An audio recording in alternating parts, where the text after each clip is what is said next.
खेल मंत्रालय में जो लोग बैठे हुए हैं, आपने उनसे सीधा पंगा ले लिया। मिनिस्ट्री से पंगा नहीं लिया मैंने। हम नेगेटिव एग्जाम्पल को लेकर लॉ बनाते हैं। स्टूडेंट को तो खैर फेडरेशन सारी हो सकता है कंट्रोल नहीं कर पाए, बट कोचेस को कंट्रोल कर सकते हैं।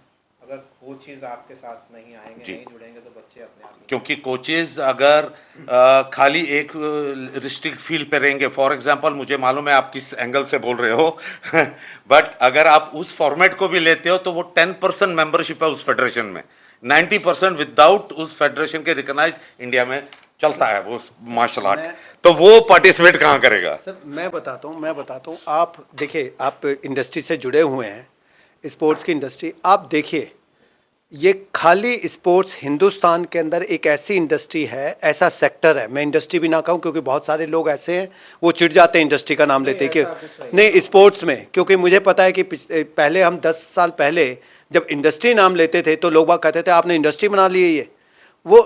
जब इंडस्ट्री का नाम हम कह रहे हैं, इसमें आप देखिए ये एक ऐसा सेक्टर है जिसमें कि बिना किसी डाटा के हम कोशिश कर रहे हैं अपनी परफॉर्मेंस को बढ़ाने की, बिना किसी डाटा के। मैं आपको एक एग्जांपल दूंगा, किसी भी हिंदुस्तान में कोई स्टेट या कोई नेशनल या इवन मिनिस्ट्री मुझे बता दे कि नंबर ऑफ स्टेडियम कितने हैं आज हिंदुस्तान में। मुझे ये बता दे आज, अगर जो डाटा है हमारे पास, कोई फेडरेशन भी ये बता दे उनके प्लेयर्स कितने खेल रहे हैं या कितने कोच। स्पोर्ट्स अथॉरिटी के पास कोई डाटा नहीं डाटा होंगे। मैं कहता हूं डाटा, जो डाटा है उनका इनकम्प्लीट डाटा है, और जो वो मानते हैं कि उनका कंप्लीट डाटा है, ट्रस्ट मी, और आप देख लीजिए, मैं ही यहां पर दिखा दूंगा कि अगर जो आप नेशनल लेवल का तो छोड़ दीजिए, दिल्ली लेवल का भी अगर जो डाटा वो बता दें, क्योंकि अब मैं बताता हूं क्यों, एक गलती उनकी नहीं है, गलती है क्या हमारे शायद इंडस्ट्री के अंदर हमने कभी वो सीखा ही नहीं है, करने की कोशिश भी नहीं करी है। एक नेशनल का अपना डाटा है क्योंकि वो ये इंडस्ट्री स्पेसिफिक है चीज़। एक नेशनल का साई का अपना डाटा है, दिल्ली गवर्नमेंट का अपना डाटा है, कॉलेजेस के पास अपने ग्राउंड है, स्कूल्स के पास अपने ग्राउंड है, रेलवेज के पास अपने ग्राउंड है, एनटीपीसी के पास अपने ग्राउंड है, आर्म्ड फोर्सेस के पास अपने ग्राउंड है, और भी बहुत सारे हैं जो प्राइवेट सेक्टर के पास अपने, ये सारे डाटा है ही नहीं किसी के पास। पता करते हैं उनके पास, तो कोशिश करिए, अगर जो है तो I would be most happy. और मतलब मैंने जहां तक मुझे खबर है वो डाटा सारे के सारे नहीं है। और सिमिलरली डाटा खाली उसी की बात नहीं है, वैसा ही डाटा पर्सनल डाटा नहीं है, प्लेयर्स का डाटा पूरा नहीं है, उनके प्लेयर्स वो डाटा हैं जो नेशनल्स में गए हैं वो डाटा आ गए हैं, उसके अलावा जिन्होंने पार्टिसिपेट किया है वो डाटा भी हो सकता है, लेकिन जिन्होंने पार्टिसिपेट नहीं किया उनका डाटा कहां पर है? नहीं, कुछ फेडरेशंस के बाद टेनिस वगैरह सर हैं जो रैंकिंग के लिए करती हैं, रैंकिंग के लिए करती हैं सर, रैंकिंग के लिए, लेकिन बहुत सारे ऐसे डाटा हैं जो रैंकिंग में पार्टिसिपेट ही नहीं कर रहे, वो खाली खेल कर चुपचाप बैठ जाते हैं।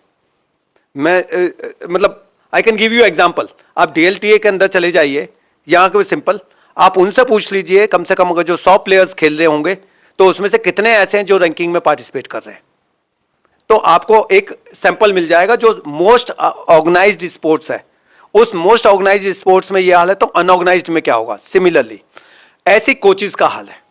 कोचेस ऐसे हैं जो हमारे रजिस्टर्ड कोचेस हैं, जो हमारे coaches time to time refreshing course कर रहे हैं, ये कर रहे हैं, वो तो हैं कोचेस और रेफरीज।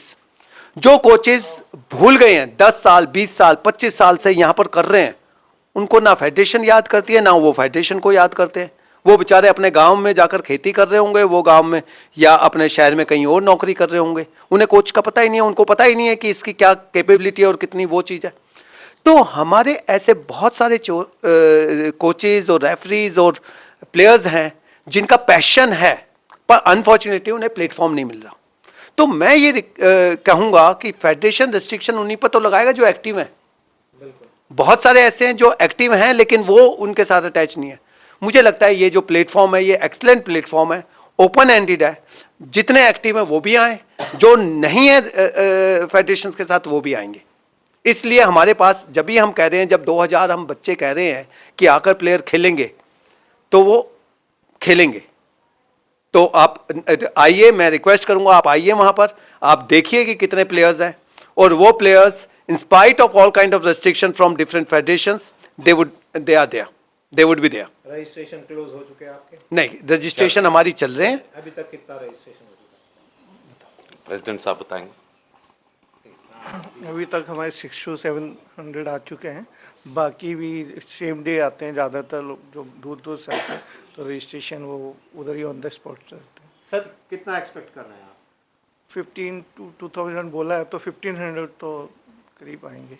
तो इतने सारी गेम्स, 9 गेम्स हो रहे हैं, 9 स्पोर्ट्स हो रहे हैं वहाँ पे? 9 तो स्पोर्ट्स। क्या 3 दिन के अंदर आप 9 स्पोर्ट्स पूरे करवा पाएंगे? हाँ, एक क्योंकि 6 ततामी है, एक रिंग है, तो जैसे किक बॉक्सिंग होना है या मोथाई होना है वो रिंग पे होगा, बाकी 6 ततामी है, फ्लोर है, तो उस पे अलग अलग, और एक ततामी एक गेम को दिया हुआ है। सपोज मेरे पास एक डिसिप्लिन है, जैसे अभी गतका ने हमारे साथ फाइनल किया है कि 100 मेंबर्स आएंगे एटलीस्ट, क्योंकि वो अभी दिल्ली ओलंपिक में भी इन्वॉल्व थे, होला मोहल्ला करके आए हैं, तो सेम प्लेयर्स ही होते हैं बेचारे, लोड पड़ता है काफ़ी, तो वो आएंगे तो 100 आएंगे, तो वो तो एक दिन में फॉर्मेट ख़त्म हो जाएगा उनका, है ना। तो ऐसे करके बहुत लोग हैं तो वो सारे अकोमोडेट हो जाएंगे, उस तरह से प्लानिंग की हुई है हमने। सर हमने इतने सारे मैट एरियाज हैं और इतना सारा का सारा बड़ा स्टेडियम लिया है इसीलिए, जिससे कि सारे के सारे गेम एक पैरेलली सारे के सारे चलेंगे। तो 3 दिन में आप ये मत सोचिए कि 9 स्पोर्ट्स के लिए 9 दिन चाहिए। हम पैरेलली सारे स्पोर्ट्स एक साथ चल रहे होंगे। एक स्पोर्ट्स को 3 दिन से ज़्यादा चाहिए ही नहीं, किसी भी स्पोर्ट्स को। के पास ऑफिशियल्स इतने कहाँ से आप? ऑफिशियल सेम स्पोर्ट्स के सेम ऑफिशियल्स आएंगे, सेम कोचेज आएंगे। देखिए, कॉमन क्या चीज है? कॉमन डॉक्टर्स है, कॉमन एम्बुलेंस है, कॉमन ऑर्गेनाइजर्स है, कॉमन वीआईपीज हैं जो देंगे। उसके अलावा तो सारे सेपरेट है, प्लेयर्स सेपरेट है, कोचेज सेपरेट है, रेफरी सेपरेट है, टेक्निकल स्टाफ सेपरेट है। तो वो तो सारे के सारे स्पोर्ट्स वाले स्पोर्ट्स के आएंगे। तो इसलिए मुझे नहीं लगता हमें कोई, और अगर जो होता है तो it will be a good experience in a sense for future. India में स्टार्ट कब से हुआ है? ये आपने जो ऑर्गेनाइजेशन बनाई है, स्टार्ट किया, कब से शुरुआत हुई है इसकी? थैंक यू प्रेसिडेंट साहब। इंडिया में हम 2000 आइडिया अंदाजा 2022 2 साल पुराना, 2020 मतलब 22 मतलब 2 साल हो गए आप। कोविड के बाद कोविड तब से आपने कोई अभी इवेंट नहीं करवाया? हमने 2 इवेंट कर चुके हैं, बट वर्ल्ड इंटरनेशनल लेवल के किए हैं, इंडिया में? इंडिया में किए हैं। एक वर्ल्ड कप किया है जेपी ग्रीन्स में, ग्रेटर नोएडा में। उसमें हमारे पास अराउंड 19 कंट्रीज पार्टिसिपेट किया था। बाकी कंट्रीज़ को क्योंकि एनओसी लेट मिला गवर्नमेंट से 4 दिन पहले, तो आप भी समझ सकते हैं टीम 4 दिन पहले कैसे फ्लाइट बुक करेंगी, वीज़ा कैसे अप्लाई करेंगी। आप कहाँ? Ministry of sports. Ministry of sports आपको क्यों देगी? You are not recognised. हाँ, तो मिनिस्ट्री ऑफ स्पोर्ट्स के पास हम लोग जाके एप्लीकेशन दी थी। उन्होंने हमको बोला है कि आपको हम रिकॉग्नाइज नहीं कर सकते, तो हमने बोला ठीक है, बट उन्होंने बोला कि आप क्योंकि एक डिसिप्लिन नहीं हो, आप मल्टी डिसिप्लिन हो, हम आपको एनओसी दे सकते हैं, आप कंडक्ट अपना इवेंट कर सकते हैं। उन्होंने एनओसी हमको दी। अब एनओसी 4 दिन पहले आएगी, हम भेजते हैं सारी कंट्रीज़ को, वीज़ा आना, उसमें हमारी नहीं तो 40 कंट्रीज़ वर पार्टिसिपेटिंग, तब भी 19 कंट्रीज़ केम जिनको वीज़ा का ऐसे कोई रिस्ट्रिक्शन नहीं है, they can fly in and. और टूरिस्ट वीज़ा या क्या बोलते हैं इसको, ई वीज़ा है उनकी कंट्रीज़ में, जैसे यूरोपियंस थी, तो वो टीमें सारी आई थी। फिर उसके बाद हमने जुलाई में एशियन त्यागराज में कराया था, एशियन चैंपियनशिप, उसमें हमारे पास 8 कंट्रीज़ आई थी, क्योंकि उसी वक्त आपने सुना होगा जब दिल्ली में फ्लड, पानी आ गया, ये पिक्चर्स दिखा रहे हैं पूरा यमुना दिल्ली डूब गया, जबकि ऐसा कुछ नहीं था जुलाई में। तो जुलाई में हमारा त्यागराज में हुआ था, उसमें ऑलमोस्ट 800 पार्टिसिपेंट थे। हाँ जी।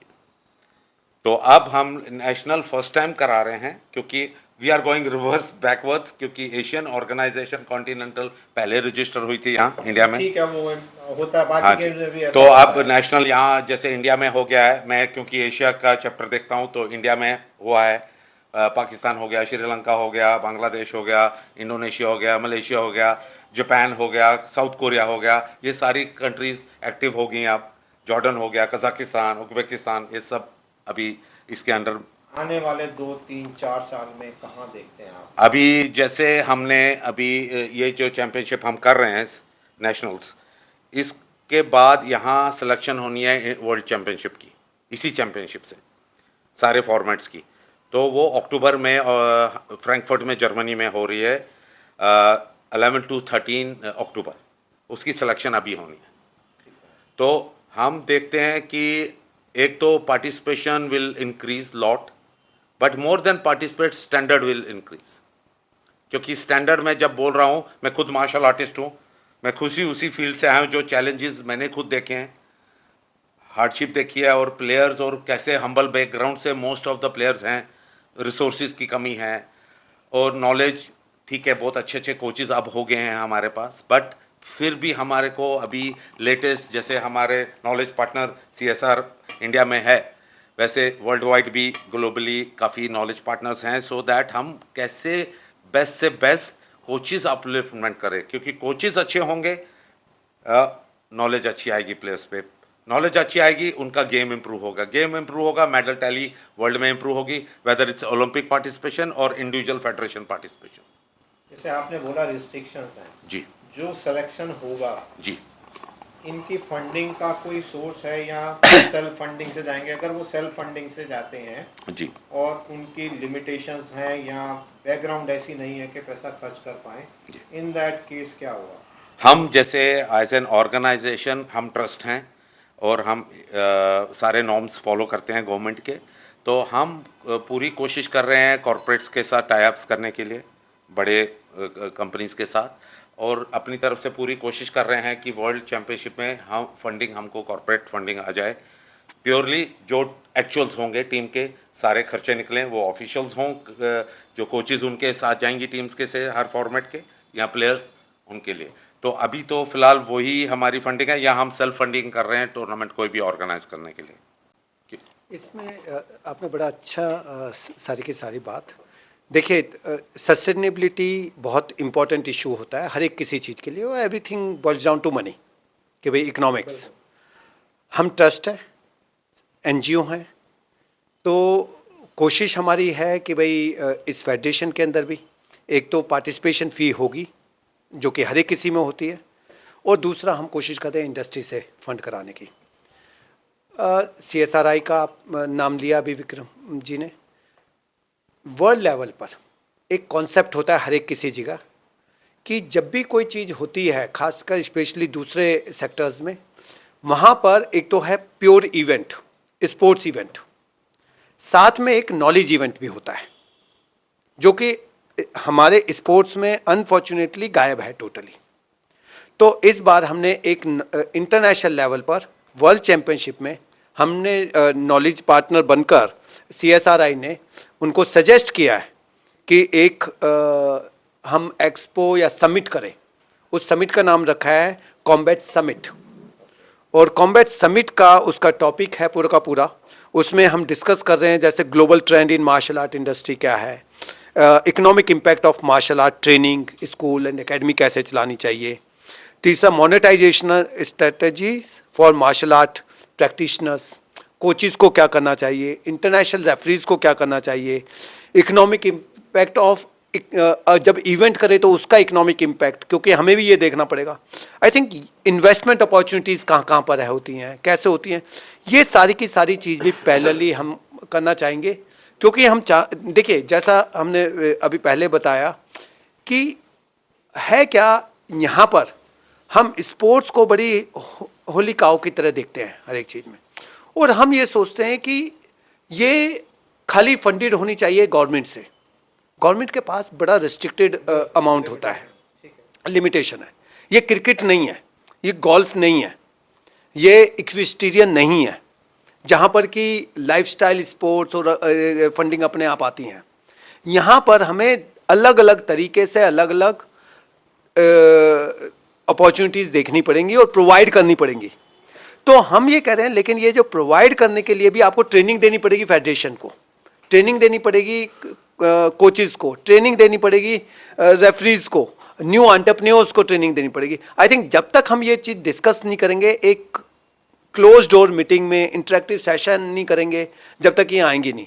तो हमारा एक फॉर्मेट इंटरनेशनल से हम शुरू कर रहे हैं कि भाई पैरेलली एक चलता रहे, साथ में जो वहाँ के जो ऑर्गेनाइजर्स हैं, जो टॉप सीईओज हैं, टॉप कोचेज हैं, फेडरेशन के लीडर्स हैं, वो सारे के सारे आएँ और वो डिस्कस करें लॉन्ग टर्म स्ट्रेटेजी। साथ में एक और मैं बता दूं इसके साथ बड़ा एक इंटरनेशनल फाउंडेशन भी है साथ में, जो इसी स्पोर्ट्स के लिए है।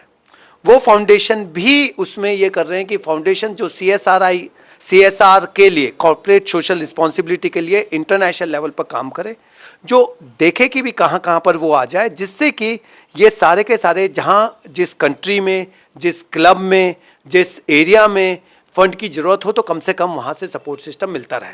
I can give you one example इस चीज़ में।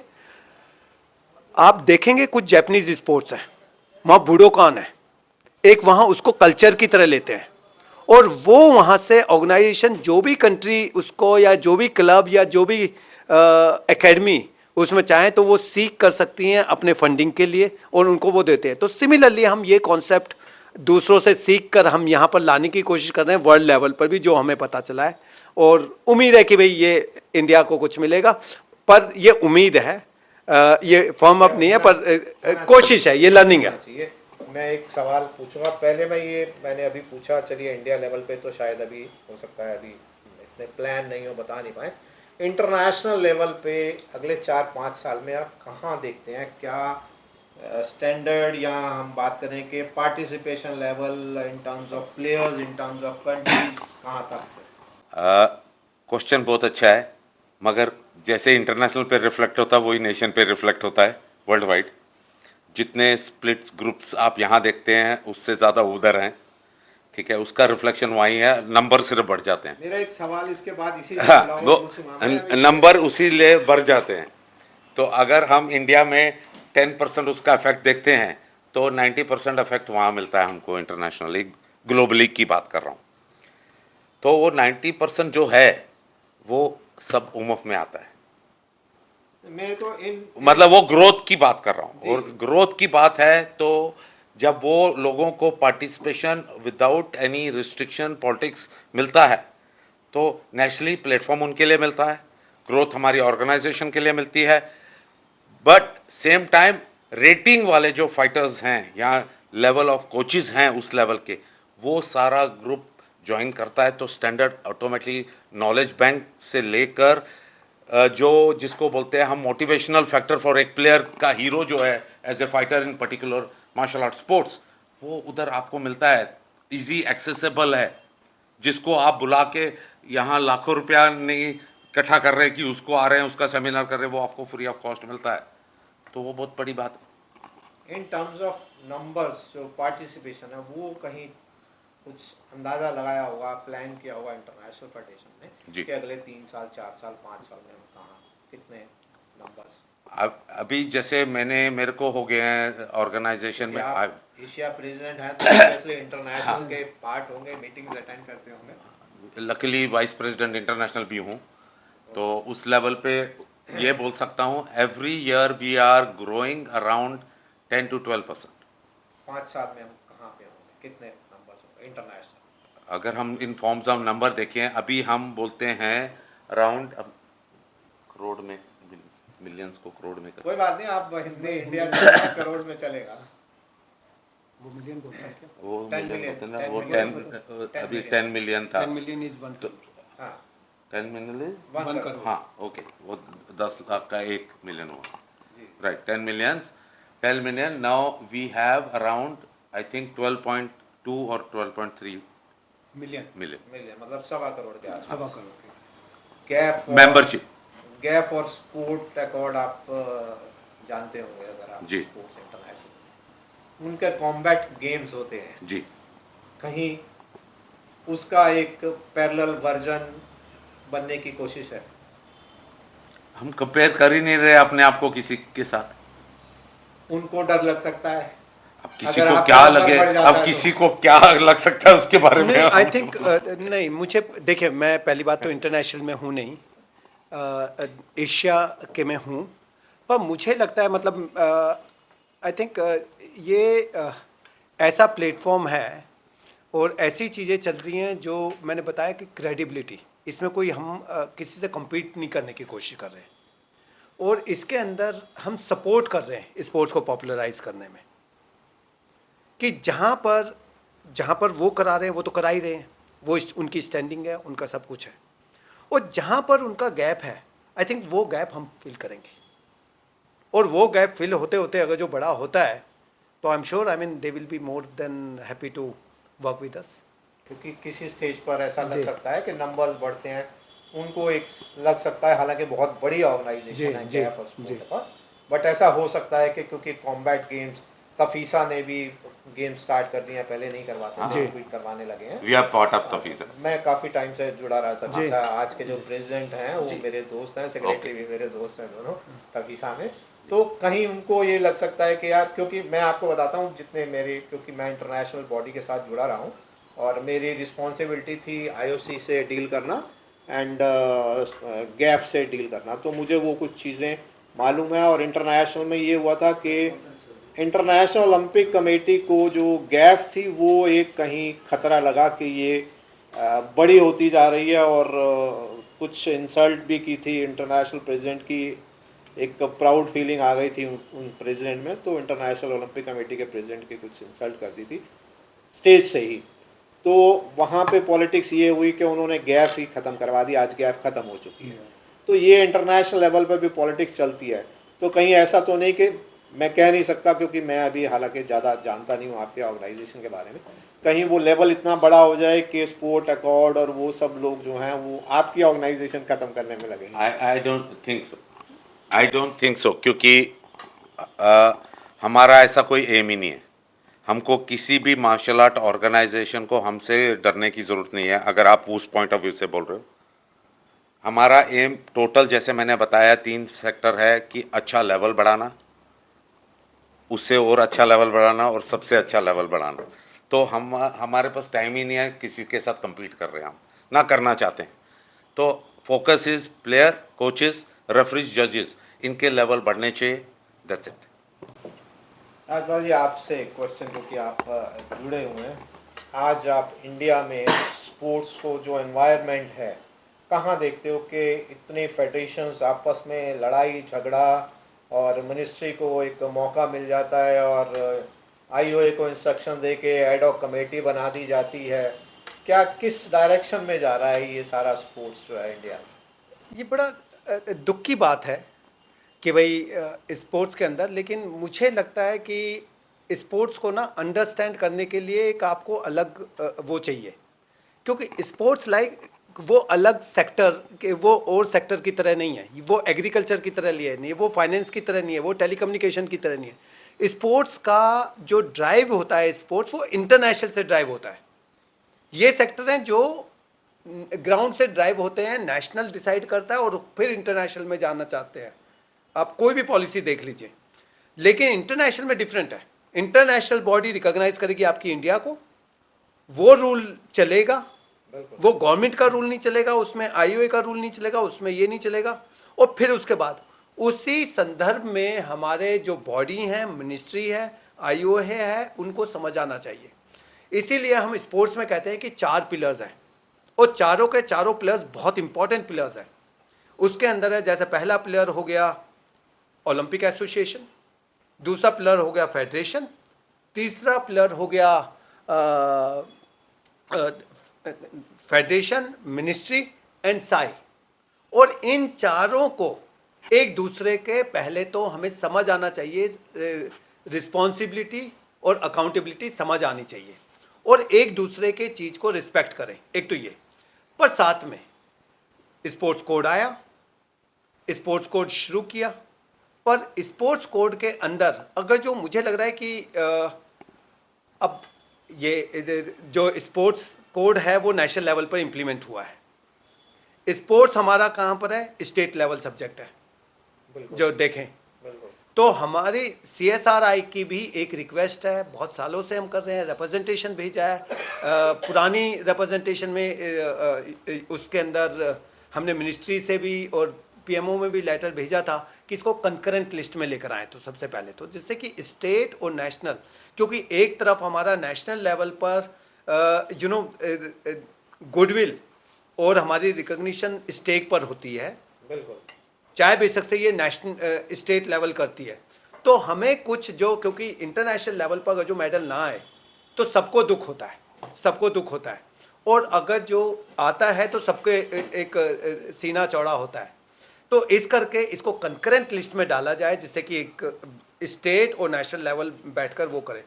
दूसरा क्या है, स्पोर्ट्स कोड को, जो मेरा मानना है, मेरा इंडिविजुअल, मैं किसी फेडरेशन की तरफ से नहीं, मैं अपना, मेरा मानना है स्पोर्ट्स कोड एक रेगुलेशन की तरह है, खाली रेगुलेट कर रहा है वो स्पोर्ट्स फेडरेशंस को, वो स्पोर्ट्स लॉ नहीं है, वो स्पोर्ट्स लॉ नहीं है, स्पोर्ट्स एक्ट बनना चाहिए। अब बताइए कौन सी ऐसा सेक्टर है जिसमें बिना एक्ट के काम चल रहा है? खाली एक स्पोर्ट्स को ना एक्ट है, ना हमारे पास डाटा है, और हम फ्यूचर की प्लान कर रहे हैं। एक्ट होना चाहिए जिससे कि पता रहे रिस्पॉन्सिबिलिटी किसकी कितनी है, और वो रिस्पॉन्सिबिलिटी खाली रिस्पॉन्सिबिलिटी नो, उसको पता भी हो अकाउंटेबिलिटी भी है, इसके साथ में अकाउंटेबिलिटी भी है। We can help him for breaching something.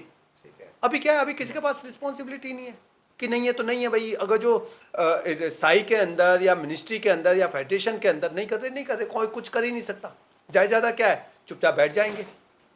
तो इसमें हमें एक एक्ट बनना बहुत ज़रूरी है, एक स्पोर्ट्स एक्ट, जिसके अंदर की पूरा सारा का सारी चीज़ें लिखी हों, अकाउंटेबिलिटी हो, रिस्पॉन्सिबिलिटी हो, उस एक्ट में सबका पता होगा कि कौन क्या करने वाला है स्पोर्ट्स कोड के अंदर।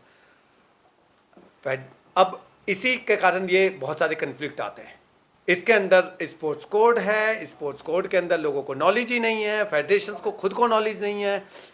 अब एक नया एक्ट आ गया कि एग्जीक्यूटिव हैं, सारे एग्जीक्यूटिव मेंबर्स ऑफिस बेरर माने जाएंगे। अगर जो किसी ने एग्जीक्यूटिव, होता क्या है, हम हमेशा एक्सपीरियंस और एक्सपीरियंस और स्किल्स की दाद देते हैं। जितना ज़्यादा टाइम बिताया है उतना ज़्यादा एक्सपीरियंस्ड बंदा होता है, पर हमारे यहाँ रिस्ट्रिक्शन है, स्पोर्ट्स कोड ने रिस्ट्रिक्शन कर दिया है।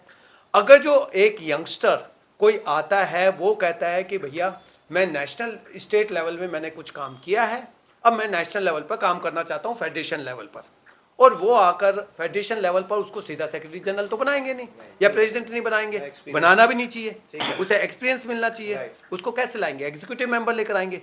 एग्जीक्यूटिव मेंबर लेकर आए, 1-2 साल लगाए, 1-2 टेन्योर लगाए तो सही। एग्जीक्यूटिव मेंबर लगाया, एग्जीक्यूटिव मेंबर 2 टेन्योर लगा दी, फिर उसके बाद वो कहेगा कि अच्छा अब मेरे पास एक्सपीरियंस मिल गया है, अब मुझे एक सेकंड लेवल पर जाना चाहिए, मुझे जॉइंट सेक्रेटरी बनना चाहिए, या मैं वाइस प्रेसिडेंट बनूँ, या मैं सेक्रेटरी बनूँ। आप वो बनते हैं तो आप कहते हैं कि नहीं, आप तो बन ही सकते, आप तो कूलिंग ऑफ लेना पड़ेगा, आपने 2 गैप तो ले लिया, अब कूलिंग ऑफ लेना पड़ेगा।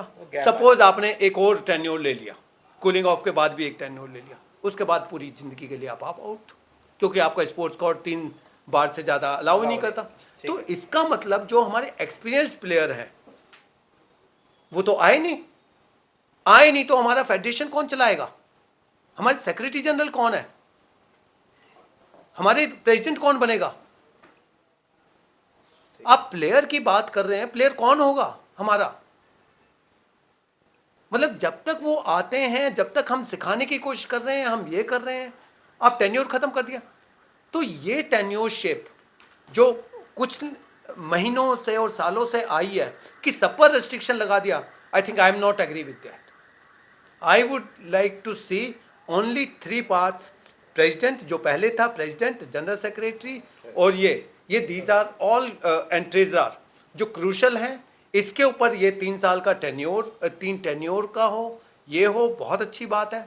दूसरे के अंदर ऑर्नामेंटल पोस्ट है, आपको पता है वाइस प्रेसिडेंट का कोई नहीं पूछता, खाली एग्जीक्यूटिव में आप आते हैं, एक अगर जो मीटिंग होगी, 4-5 मीटिंग होती हैं साल में, आप आए, उनको थोड़ा बहुत बताया, थोड़ा सा करा, और उसके बाद चाहे वाइस प्रेसिडेंट कहिए या जॉइंट सेक्रेटरी कहिए, और उसके अंदर ख़त्म हो जाते हैं। आपने उसी टेन्योर में ख़त्म कर दिया, तो हमारा एक्सपीरियंस तो कम आया नहीं। क्यों नहीं इसमें कहते हैं कि जो 2 बार से ज़्यादा एमएलए हो गया वो नहीं बनेगा? क्यों नहीं कहते कि जो प्रोफेसर एक बार जिसने असिस्टेंट प्रोफेसर रह लिया और 3 साल रह लिया, उसे प्रोफेसर नहीं बनाएंगे? हम क्यों कहते हैं एक्सपीरियंस होना चाहिए?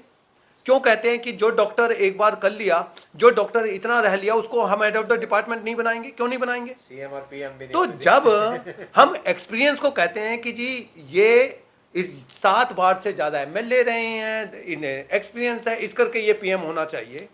ये इतनी बार इतने प्रोफेसर्स पढ़े हैं, इतने ये करें, इसलिए ये वाइस चांसलर होना चाहिए, इतने इसलिए ये होना चाहिए, इतनी बार इनका एक्सपीरियंस रहा है, वो होना चाहिए। तो why this restriction on sports?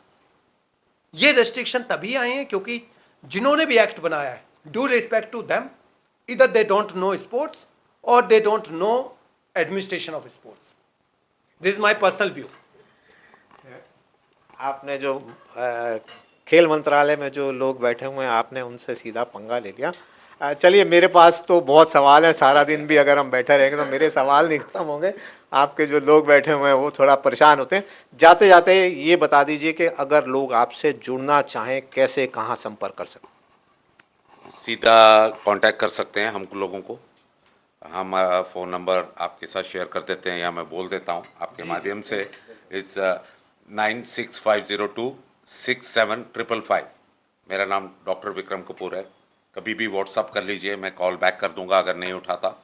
और मैं चाहता हूँ मैक्सिमम से मैक्सिमम आपके माध्यम से मार्शल आर्टिस्ट आए और हमारे इवेंट को सक्सेसफुल बनाए और आके विटनेस करें। अगर पार्टिसिपेट नहीं करना, आके देखिए हम कैसे कर रहे हैं, सपोर्ट कीजिए। और हम मार्शल आर्टिस्ट के लिए हैं और हम आपको भी इनवाइट करते हैं। आप टाइम निकालिए, आइए प्लीज़, देखिए कि हम लोग कैसे कर रहे हैं काम।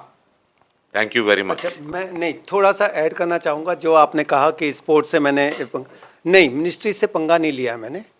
मैं खाली एक, देखिए, ये हमारा कोई भी स्पोर्ट्स के लोग हैं, उनको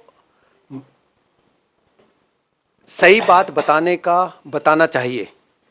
अनफॉर्चुनेट पार्ट ये होता है कि आधी बातें हमारे पास नहीं पता होती और हम नेगेटिव एग्जाम्पल को लेकर लॉ बनाते हैं। हम पॉजिटिव चीज को नहीं लेकर चला रहे हैं। तो हम नेगेटिव एग्जाम्पल को हमें, उसके लिए हमें अलग तरीका है उसको कैसे एड्रेस करें। हम पॉजिटिव चीज को लेकर चलें। तो मुझे लगता है कि ये गवर्नमेंट एक ऐसी है जो कि एक स्टैंड लेती है और बहुत सारे लॉन्ग टर्म डेवलपमेंट। आप बताइए, अभी तक हमारा 700 और 1100 करोड़ रुपए का बजट होता था। ये गवर्नमेंट ऐसी है जिसने 3100 3000 प्लस का बजट रखा है। ये गवर्नमेंट ऐसी है जिसने कि खेलो इंडिया और बहुत सारे के सारे इनिशिएटिव लेकर आए हैं। ये गवर्नमेंट ऐसी है कि ये स्टेट लेवल पर भी काम करने की कोशिश कर रही है। तो मैं ये कहूँगा, जब ये सारी की सारी चीज़ें चल रही हैं तो हमें स्पोर्ट्स इकोसिस्टम को समझें, इसके साथ काम करें और इसके साथ ही हम अगर जो करेंगे, जैसे हमारे दूसरे सेक्टर्स हैं, उसी तरह इस सेक्टर को भी समझें, चलाने की कोशिश करें, पर समझे इसकी जो डिफरेंस है उसको थोड़ा सा समझे भी। तो मैं ये कहूँगा कि ये कन्फ्लिक्ट नहीं है, ये एक अंडरस्टैंडिंग की बात है खाली। चलिए, बात आपकी बिल्कुल ठीक है। हर एक के अपने अपने एक्सपीरियंसेस होते हैं और मैं ये भी मानता हूँ कि इस गवर्नमेंट ने स्पोर्ट्स को बढ़ाया है, काफ़ी पैसा भी खर्च किया है। और अगर मैं दूसरी साइड देखूँ तो कुछ ऐसे काम भी किए हैं कि इसी गवर्नमेंट ने अपने जो स्पोर्ट्स कोड बनाया हुआ, कहीं उसको तोड़ मरोड़ के और उसका फ़ायदा भी उठाया। तो चलिए, हर तरह के लोग होते हैं। बट आखिर में मैं यही कहूँगा कि क्योंकि मैंने जैसे पहला सवाल मेरा था, उसी पे वापसी एक बार फिर मैं आपको एक मेरी पर्सनल एक राय है कि क्योंकि मार्शल आर्ट अपने आप में एक बहुत बदनाम है, पैसे को लेकर बदनाम है, क्योंकि करोड़ों अरबों रुपया जो है वो सिर्फ मार्शल आर्ट, मतलब सारी गेम एक तरफ कर दें, अगर हम क्रिकेट छोड़ दें अगर हम, तो मार्शल आर्ट एक ऐसा सेगमेंट है जिसमें बहुत पैसा है, बहुत बड़ा पैसा है। तो मेरी सिर्फ यही एक सजेशन रहेगा कि आप इस चीज़ से अपने आप को कैसे बचा के रखेंगे और जेन्युइनली आप इसको कैसे प्रमोट कर पाएंगे मार्शल आर्ट को, वो अब आपके ऊपर बहुत बड़ी जिम्मेदारी है। और मुझे उम्मीद है कि आप इस पे खरे उतरेंगे।